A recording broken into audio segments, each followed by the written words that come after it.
It all comes down to this. America decides between going back to the future with Donald Trump or moving past the drama and voting for Kamala Harris. The latest analysis on who will win and who will lose the presidency of the United States. Welcome to the No Spin Zone. Graphs Grievances starts right now.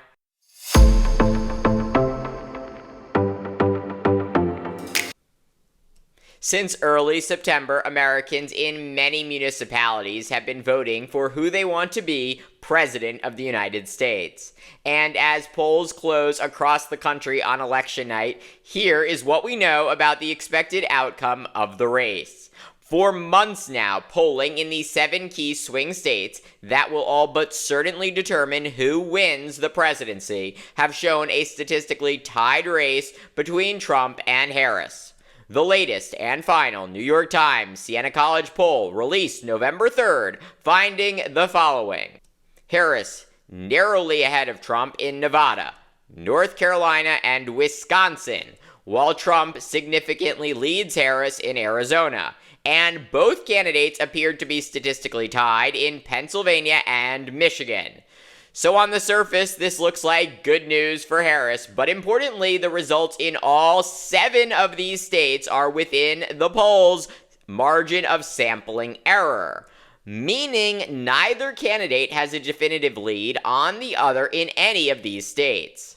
This deadlocked polling, perhaps explaining why both Harris and Trump are expressing confidence as vote counting begins. But beyond the final poll, I see good reason to believe that Harris will pull out a win.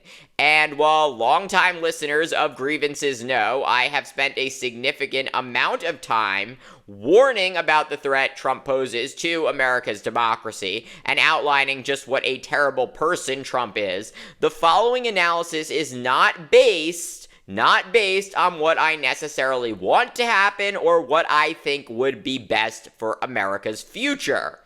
The key to winning any tight presidential race, or really any tight election, is turning out people at the margins. Those voters who are not in one camp or the other. They are not hardcore Democrats or hardcore Republicans. Despite what the navel-gazing, political chattering classes say, anywhere between 4 and 13% of registered voters remained undecided heading into Election Day. And while late deciding voters broke for Trump 4 years ago and in 2016, I think overall the message Harris has been selling the last few weeks is much more likely to appeal to independent and moderate voters than what Trump has been saying. Harris has been campaigning with staunch conservative Liz Cheney, while Trump just this weekend spoke about aiming guns at Cheney and suggested he wouldn't be upset if a would-be assassin shot reporters. And I don't blame him for sticking with his daughter, but his daughter is a very dumb individual, very dumb. She's a radical war hawk. Let's put her with a rifle standing there with 9 barrels shooting at her, okay? Let's see how she feels about it. You know, when the guns are trained on her face. But all we have really over here is the fake news, right?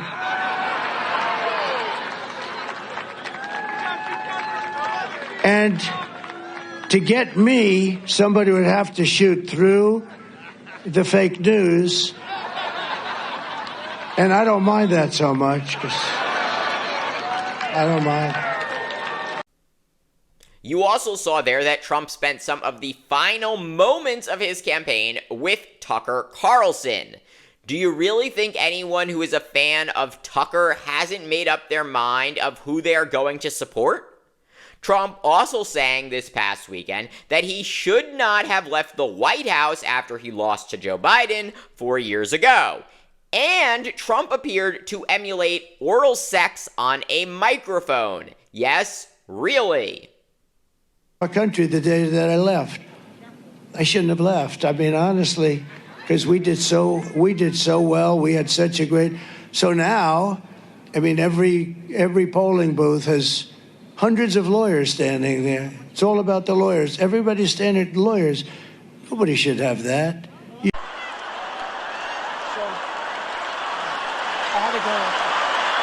What is unclear is how any of this wins Trump one additional new voter. If Trump had spent the final hours of the race campaigning with Nikki Haley, or Georgia's popular Republican governor Brian Kemp, or even just sticking to talking points about the economy and immigration, I would argue he was fighting to win. Trump has a huge problem with women across the ideological spectrum due to his work shaping the Supreme Court that overturned Roe. And Trump has alienated traditional Republicans, such as Kemp, with his lack of self-discipline and authoritarian yearnings. In addition, the economy and immigration are issues Americans care strongly about and generally give Trump higher marks than Harris. But Trump did nothing in the final hours of his campaign to talk about these issues or court women and traditional Republicans. Meanwhile, in addition to campaigning with Cheney and other Republicans who have either been kicked out of the GOP or become disenfranchised by Trump's MAGA movement, Harris aggressively used her closing arguments to reach beyond her base. I offer a different path, and I ask for your vote.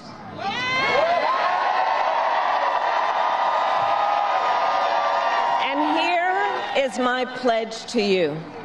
I pledge to seek common ground and common sense solutions to make your life better. I am not looking to score political points. I am looking to make progress.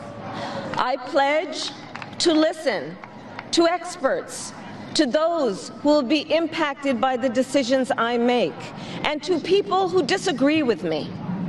Unlike Donald Trump, I don't believe people who disagree with me are the enemy. He wants to put them in jail. I'll give them a seat at the table. And I pledge to be a president for all Americans.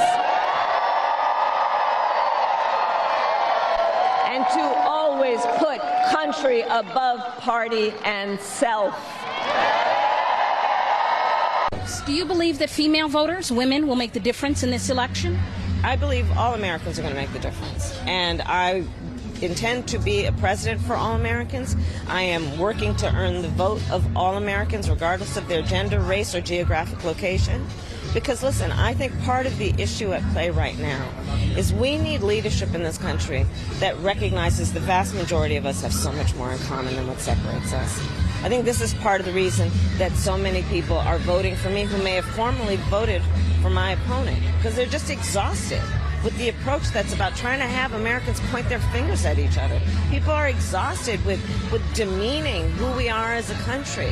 They want a leader who has a sense of optimism and a work ethic on behalf of them to actually seek solutions, common ground, and get things done.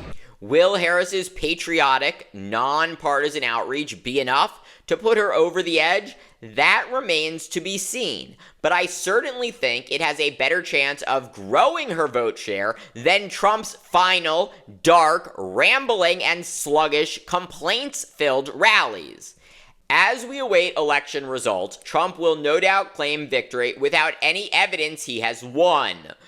Don't despair. Vote counting will continue regardless of what Trump says, and there is no reason to believe there is anything nefarious happening if it takes multiple days for the winner of the presidency to be called. Each state has different timelines and procedures regarding when they are allowed to open ballots and start tabulating votes. Despite Fox News settling a historic defamation lawsuit to the tune of $787 million for amplifying Trump's false claims about the 2020 election, I expect other bad actors will play into Trump's election lies this year, including the world's richest man, Elon Musk. Tune these people out. Just because Musk or any other Trump sycophant claims Trump won, that does not make it true. There are 76 days between Election Day and Inauguration Day.